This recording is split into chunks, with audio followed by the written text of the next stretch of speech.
Gym fit versus real fitness, the actual truth about it.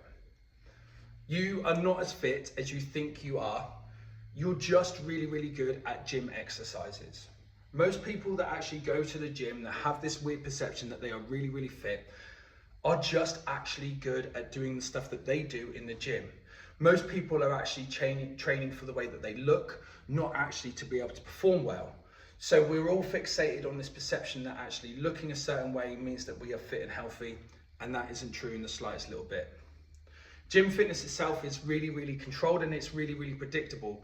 So with that, what I mean is you load the exact amount of weight that you want onto a lift and move it in a manner which is safe for you to do so.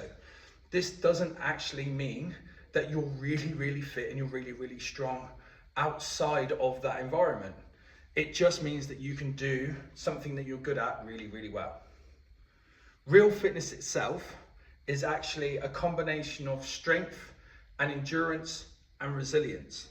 And these are the things that then we can actually apply to real life and not just into a safe, controlled environment that we set up for ourselves in the gym. The main points that I'm trying to make with this is the fact that just because we can do a certain amount of movements within a safe environment really, really well, doesn't mean that you can outstrip anybody and do anything. You need to make sure to be considered really, really fit, you can do a number of things really, really well. Can you run? Can you lift weights? Can you carry a load? And can you actually recover as well?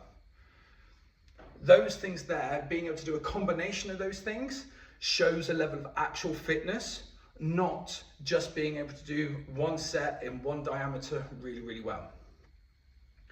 Another sign of clear fitness is actually how well you can actually handle fatigue. Can you keep doing those things when you're tired? So in a gym environment, I consider myself to be quite fit and quite strong, but actually taking it out into the real world, on a building site, I'm not going to be able to compete with a builder that's been doing it for 20 years because actually they're more conditioned to that environment than I am. The other thing that is really, really important to actually determine a level of fitness is purely the fact that can you actually move without hurting yourself? Now this is where the gym environment becomes really, really good for you rather than actually outside, is because we set the environment up and we can give ourselves the time and the availability to actually make sure that we can keep moving without actually injuring ourselves. So that also adapts ourselves to the level of fitness that we're trying to achieve. So the point that I'm trying to make with all this information is purely the fact that if your training doesn't transfer to an environment that isn't set up by you specifically for what you want to achieve, it's incomplete. And you need to think about the things that you're doing to enhance the stuff outside of your safe environment.